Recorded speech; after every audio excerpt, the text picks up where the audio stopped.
Welcome to On the Mark. I'm your host, Mark Rubin. I am so excited to present this podcast series addressing our rapidly changing world and how it is affecting industries and people in unique and interesting ways. As John F. Kennedy once said, change is the law of life, and those who look only to the past or present are certain to miss the future. The business leaders and personalities who I will be interviewing in these podcasts certainly look to the future. And I hope you come away with information and inspiration that helps you adapt in both your business and personal lives. You can find these podcasts on all major platforms, including YouTube, LinkedIn, Facebook, Apple Podcasts, Spotify, and on our website, getsplatzer.com. Good morning.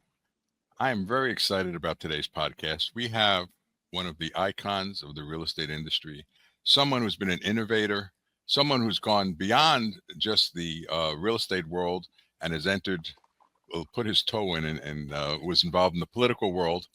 And we're going to discuss today New York real estate. We're going to be talking specifically more about investment real estate. And we're going to be talking about how things are changing and how things can be better, mostly from a policy point of view, what people can do, what governments can do to address the needs of New York City in particular, but nationally also. So I want to welcome our guest today, Paul Massey. If you don't know, he was one of the founders of Massey Naco, one of the iconic real estate brands in New York, who did real estate in a new way, and that was disruptive in the real estate industry. After that, he's gone into other ventures, and we're going to hear a little about that today. So, Paul, welcome to On the Mark, and tell me what you've been up to lately. Howard, first of all, super fun to be here with you today, and everyone should know that Howard's been a long time advisor and friend of ours, so we're really grateful for his friendship. Currently, the CEO of a new business, B6. It means building by building, block by block. So it's a investment sales firm focused in the 5 boroughs, territory, neighborhood focused. So we're in each of the submarkets, representing sellers of buildings, and also hoping to start a debt brokerage business to go with that and be allied with that, because when you're talking to people about monetizing their asset, those are the 2 big ways to do it. But we're having a great time building the new business. Well, that's great. I'd like to, a problem that I've seen in my practice, in my real estate practice, because of the vacancy rates have been low in a lot of buildings, and buildings have to be refinanced.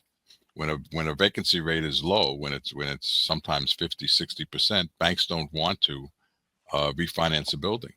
As someone who's now involved in the debt brokerage world and in the real estate world, how could owners of buildings deal with the refinancing issues if they have high vacancy rates? I think, there are a lot of discussions about owners moving to residential conversions. I think some of those will happen. I think they're challenging because construction costs are high. And if you think about a big move in the city towards more conversions, construction costs are not going to go down. But people are repurposing properties. We just sold a significant Midtown asset that's going to be converted to self-storage. People are we're mostly selling the B office buildings now to users who are looking at the market and saying, and they know what we know, which is we used to sell some of these properties for $800 a foot, and there are instances now where they're trading for $200 a foot. So I think the buildings are going to be repurposed, repositioned, picked up by people who are owner users, meaning they have businesses in Midtown and in downtown where they're going to be happy in the long term. They bought the building. Do you, when you are looking at when someone comes with the building to sell, that's a B building or a C building, is one of the first things you do is to see whether whether it would be a candidate for conversion to a residential building? Because there's a greater demand for residential now, even though the commercial demand is probably not as great. Do you try to get an evaluation as to whether it's acceptable for a conversion? Absolutely. We look at now with the city of yes Right. zoning changes. I think you have to evaluate every single building when you're contemplating what your options are. Um, to pivot away from that just for a second, though, I've been wrong for 4 years about this, but I actually think back to the office is going to be happening at a big on a big scale now, and I think you know, a year from now, we're going to be looking at much greater demand for office space. All the A space in the city is taken and is renting for $200 a foot. I think that's going to trickle down very quickly. And some of the people who thought they might end up doing a residential conversion or repurposing or even selling might be looking at much bigger demand. And so I think there's going to be a correction, and there always is in New York City. The pendulum is going to swing back, and there's going to be great demand for B and C office buildings. I hope that's right, but I'll tell you a quick story that I find in my firm. When I interview people for a job before COVID, anytime, they would want to know when they had questions, how much am I going to make and what's my chances for advancement? The number one question I get now is, how many days a week do I have to come into the office? And, that's a problem for me because I find that you really can't train someone virtually.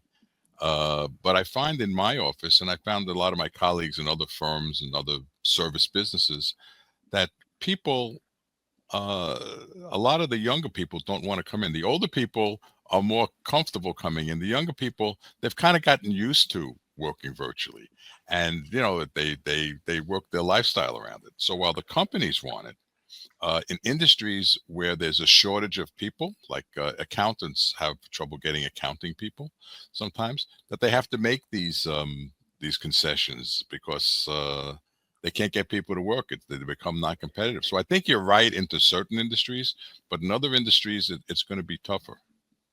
Yeah, I think I have 30-year-old kids, and my son works at Brookfield. They've been back to work since the day after COVID, the day COVID hit. They're in the office most of the time, and I have a daughter a couple of years younger than him who had success in the fashion business. I think some people in their generation don't remember being in the office, but Right. I think what I'm hearing, and it's music to my ears now, is from their friends that they can't stand working from home anymore. They really miss the social aspect.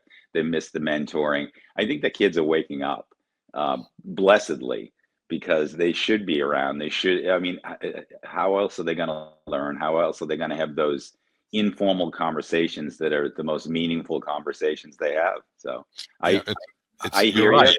Yeah, you're right. It's a little bit off of what we were talking about, but it's interesting. So I'd like to touch on it. I find you've trained God knows how many agents to become agents that are top agents around the country.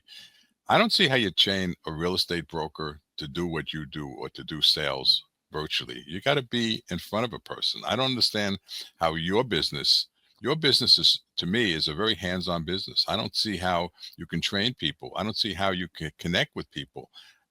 In my business also, I can't, if someone wants to know what I do for a living, they sometimes come into my office and they say, I don't understand how you work. You're on the phone all the time. And that's how I work. That's what I do. And to teach someone as to how to deal with clients and understand, I think it's very important. The clients don't always know what they want. And sometimes they tell you, and you have to know the right questions to ask, to drill down, to know, to be effectively to represent them in almost any service industry. I don't see how you teach that virtually. And I agree with you.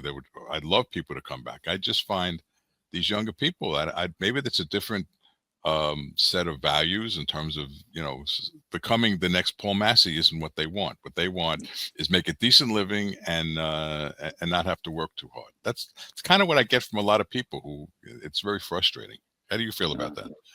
I think there'll always be people who are passionate about what they're doing, and they're going to want to be around. They're going to figure out that that being there is going to make a big difference for them. I think, and you're 100% right. We train people in the office. That's how they learn, and we've always had an open landscape for my entire career. I've sat in the middle of a sea of cubes, and great things happen. The buzz inspires people to be on the phone, which is exactly, you're right again, where they need to be. And if they need something from you, they don't have to make a meeting and knock at your office door. They can just walk up and have a 30-second conversation and get it done. There's an osmosis. If they're sitting next to a senior person, they're going to hear how they talk to clients, what they say, how they spend their time and their day. And there's so much learning that goes on that's that's part of this indirect. I think we took a cue from Bloomberg, from Michael Bloomberg. I mean, they've always had a trading floor climate in their whole company, and if you're not in the office experiencing that, you're missing out. I wanted to add, this is also a little off topic, but it's something that interests me, and I wanted to get your opinion on this. It seems to me, because of AI, because of the way that business is being done to get information, that there's probably less of a need for brokers in terms of the amount of brokers. So it seems that there'll be the top brokers, there'll be the people that are really good, but those brokers that were kind of borderline brokers just making a living, I don't see them continuing in the business. I find it's going to be less brokers. When I say less brokers, just the more successful ones. Do you agree with that, or do you think there's going to be as many brokers as we've had in the past? Yeah, I think if you think about what we do, which is commercial investment sales, there are at least 100 variables about each property: height, width, depth, ownership, financing records, sale records. Just there's so much. But you have AI now. Remember, AI is making a change in a lot of this stuff in terms of getting that information. The practical way I think AI and information access is that like take an example with our first business with Massey Knackle. We had a lot of boots on the ground. We had agents in every neighborhood, right, and they would feed the mothership all kinds of data on the property: sales comps, development comps, land sales, you name it. And we would produce big reports that summarized all that information by market. We were very, very in the weeds and very detailed. And then we would give that away for free. We gave it away for free, and we gave it away not just to clients, but to appraisers and attorneys and our competitors. And what that did for us was it made us the trusted authority about the market that we had fallen into a big market share in. So it was like a double moat around the business. No one would want to assail the position that we found ourselves in. And my humility is intact. That's not bragging. But we also always knew that we probably had a 10-year run before Reonomy, CoStar, Property Shark were going to aggregate that same information and sell it to our competitors, to the market. So we had the proprietary information, but we knew that people wanted it, and there would be other people selling it. So that to us is that's changed the brokerage world in a way that you can be a small independent broker and gain access to all this information. What is different, and what stops people from being a top broker, or allows people to be a top broker, is the more they focus on their specific market, whether it's by asset types or sub-market, they differentiate themselves this way. And that's the old-fashioned way. So we can talk about AI, we can talk about very sophisticated CRM systems, which we all have now.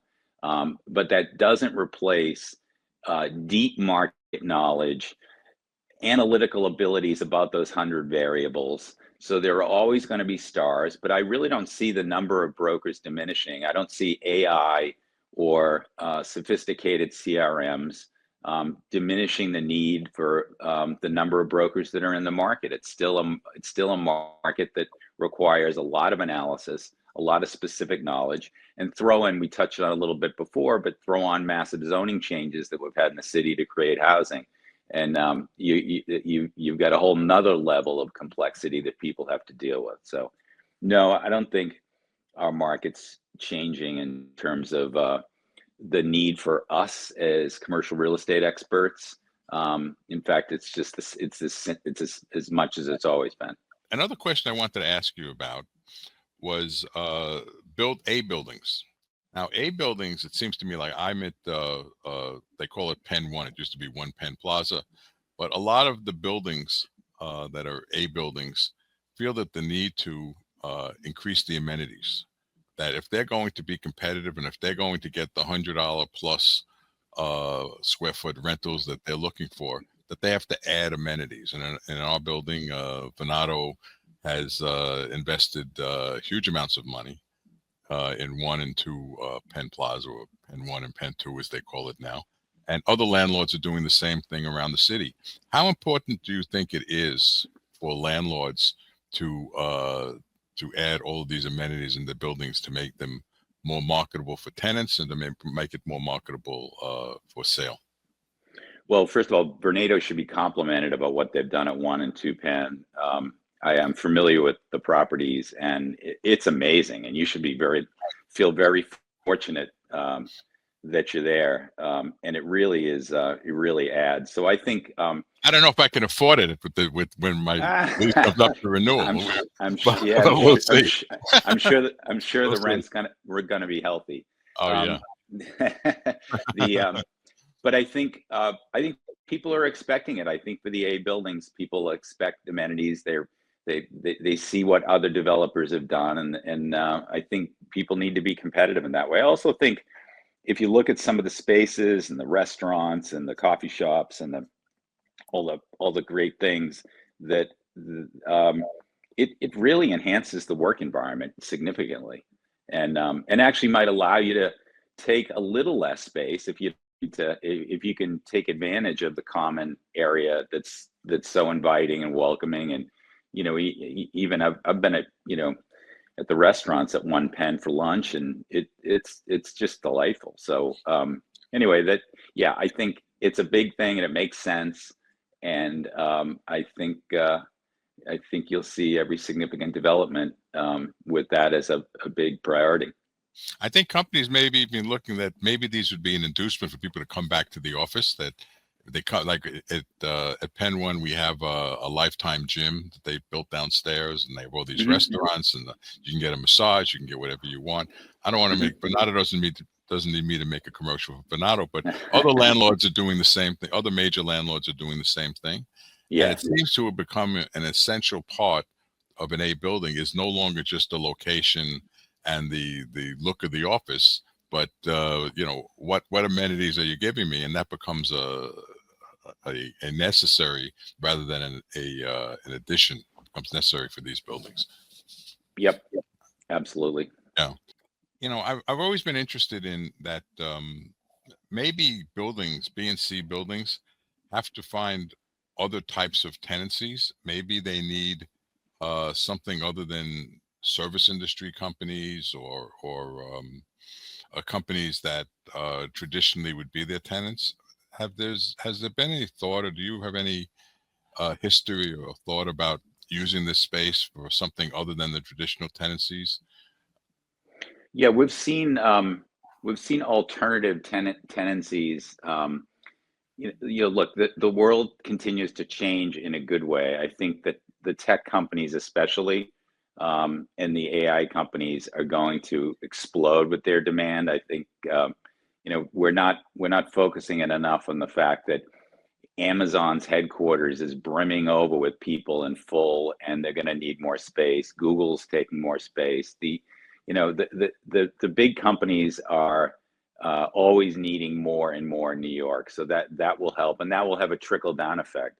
We're seeing alternative uses like charter schools have been a thing for the past 5 years, and I don't think the demand for them is going to ebb.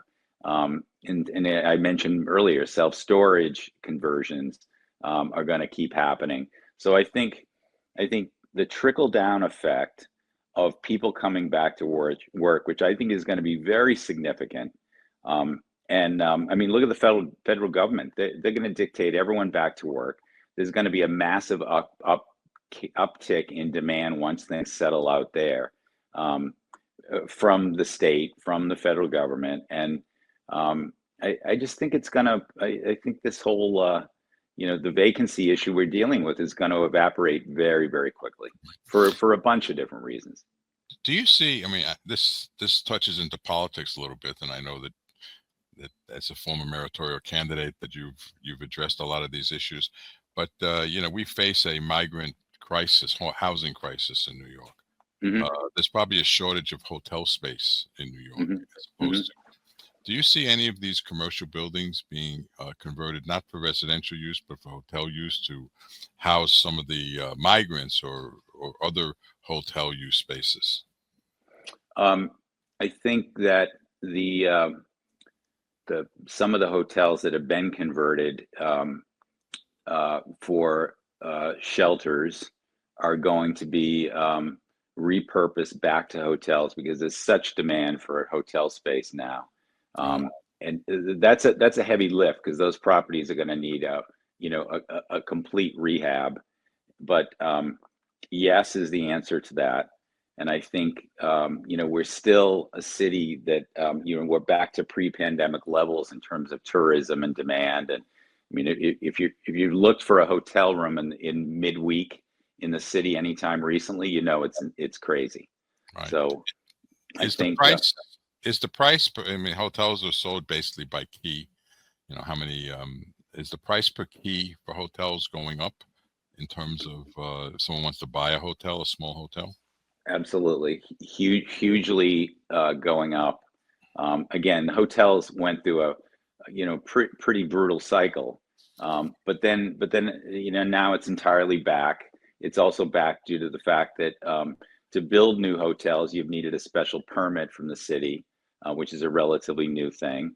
And a lot of the hotels were taken over by shelters. So I think that it's New York City. Everyone loves coming here, and I think a lot of those will be repurposed back to hotels. Oh, it's true that a lot of people come to visit, but I think more and more people are saying it's a great place to visit, but maybe I don't want to live here. Are you seeing a lot of people who don't have to be in New York, don't want the high taxes, don't want the crime, don't like the political climate, moving out of New York, and the people that are replacing them are people that are less wealthy, less sophisticated, and that's causing a shift in the tax base and the people that are living in New York? And I am such a glass half full guy about New York City. I'm in love with the city. I came here from Boston, and because I couldn't get a job at CBRE in Boston, where I had a summer internship because the office was full, and I was really I was disappointed, and the CB folks told me, well, that's the bad news. The good news is we're brand new in New York, and they'd take anybody. So I came down here thinking, I was qualified as anybody, but my grand plan was come here for 6 months. Work really hard, impress the folks at CB, and let them convince them to give me the job I thought I wanted in Boston. Nothing wrong with Boston; it's a great place. But within 2 or 3 months, I had a complete realization that I was never leaving here. I completely loved it. So I think New York City is the light to the moths for kids. It still is. They all love being here. Go down to the West Village any night, and you'll see them, swinging from the chandeliers and having a great time and loving being here. And I also think I don't see a big trend of people leaving. I think we went through a difficult time during COVID, but people want to be here and they're back. So I don't worry about New York in that regard. I worry about fundamental things in New York City, which is that we've got 1 million kids in our school system that we spend $35 billion,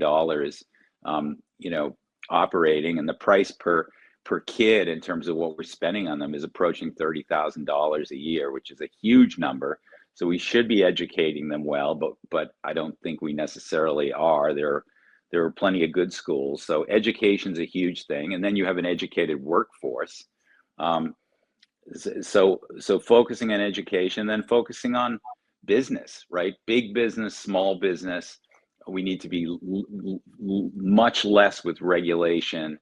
Um, the, the Amazon debacle in Long Island City is emblematic of how we ran a great company out of town, and then they just went and acted like a commercial tenant and leased space on their own without all the subsidies they were promising to give, all the job creation they were promising to do. And so we've got to really be sensitive to businesses and what we're asking of them, and how we're treating them, and how we're promoting them and welcoming them here. And if you focus on those two big things, education and job creation, everything works around here. I'm speaking for myself. I find that I'm very frustrated with politics in New York City. Particularly, the city council is so progressive in their approach to things, and I think that the city council, a lot of things they're doing are really anti-business, and they're not taking into account how it's affecting businesses in New York by some of these laws they're passing, and making it more difficult for businesses to thrive in New York. Would you comment on that, or would you rather not comment on that?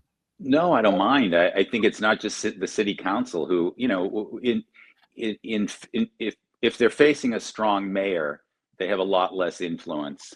And we're used to, Giuliani and Bloomberg, and they were loath to go against that kind of leadership. So, but there are other things like the New York Assembly and the New York Senate shifting to Democratic control recently. That's an example where they started meddling with the rent laws, saying basically, and this is New York State government now, but it affects our rent-regulated buildings. They're saying you can't raise your rents, and they're saying that you can't fix up your buildings and pass through the cost to the tenants. And so what that did in 2019, and we're still feeling the effects of it, is it took a building that, if it was generating enough money to be worth $20 million, it made it worth $10 million overnight, because people used to buy on a 4% return and fix up the building legally, and raise rents and drive it to an 8% return, where they stabilized it and they kept it for forever. Now we're selling some of these buildings at a 7% return or an 8% return, and people are fearful that with inflation and costs going up and taxes going up, that you're now going to be driving to a 4% return. Who wants that investment?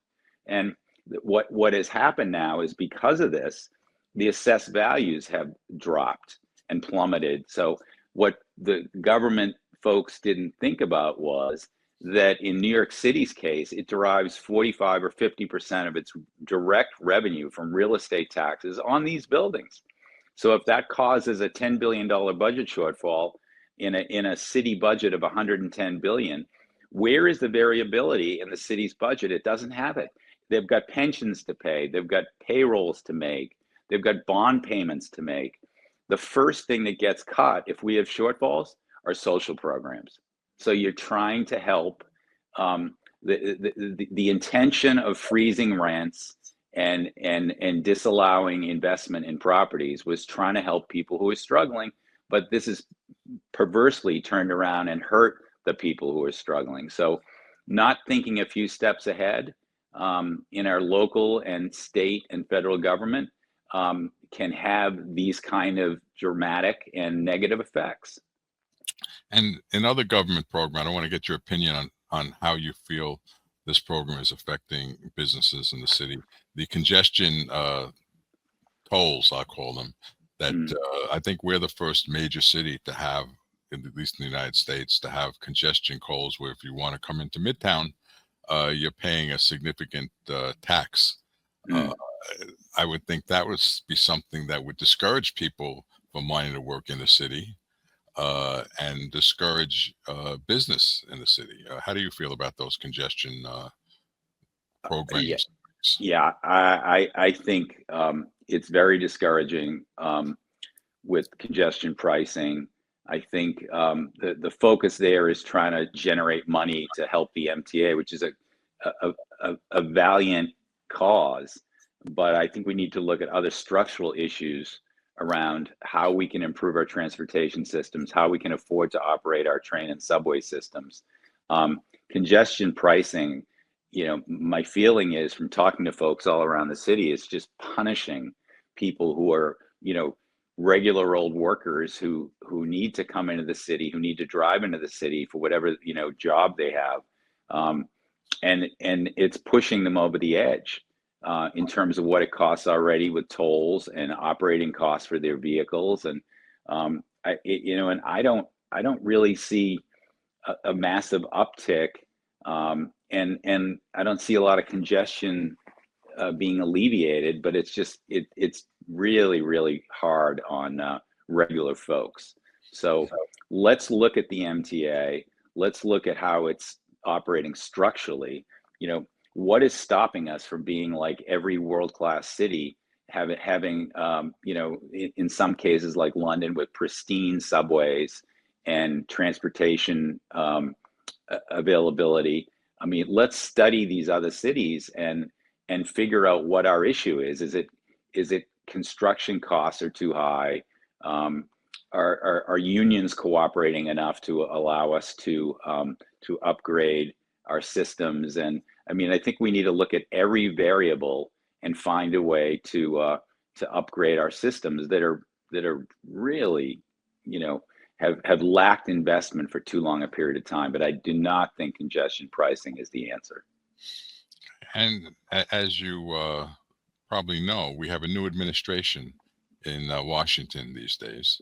Mm-hmm. How do you think that administration will affect business in New York, or will it have much of an effect of business in New York City?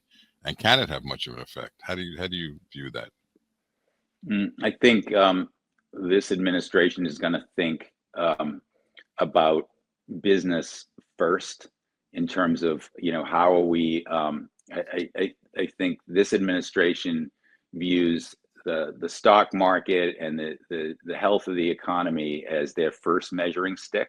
So I think there's a lot of optimism from people about the fact that that's going to be the focus. So I think it could be helpful. I think the business climate it is going to be energized. So I suspect that's going to help New York. And if you take a snapshot of the real estate market today and compare it to the real estate market just pre-COVID, where do you see the strengths then as compared to now, and the weaknesses then and now, where it's stronger, and how do those two compare? Well, I think the best way to look at that and discuss that is through asset classes, right? Okay. So we discussed the residential market where we've got an extreme housing shortage. Mayor Adams has done some good things in terms of bringing subsidies back with City of Yes. So we're addressing the housing shortage. Whether it's enough or not, we will see. But on the residential side, I think we're starting to think about things that'll create housing, and housing creation is everything. It'll keep rents at bay. It'll improve, properties will be improved. We need places for everyone to live here. New York City cannot be a place for just rich folks and folks who are struggling. We need to have a strong middle class. If you look at the other asset type, I think we need to find ways to get office building owners through what they've been through, which is very difficult.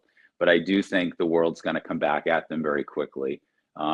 So I think the office market is going to improve rapidly. If you're an office building investor right now, I think you're going to be very happy with yourself if you pick up a couple of B office buildings in the next year or so. And 5 years from now, you're going to be thrilled that you did it. So I think from the seat of an investment sales broker, I think that the world has been at half speed since COVID. right? The normal volume of investment sales in New York City is about 3,000 buildings a year. And that's a small velocity because the tax structure is such that people don't profit take, they just refinance. So, the velocity of sales is normally just over a point anyway. But we've been at half that. We've been at 1,300, 1,400 buildings a year due to both the residential factors that we've talked about and the interest rates and the office building vacancy that we've been discussing. So I am really, really optimistic about the health of New York City real estate because I think that we'll get back to normalized velocity. Investment will improve both on the residential side and the office side.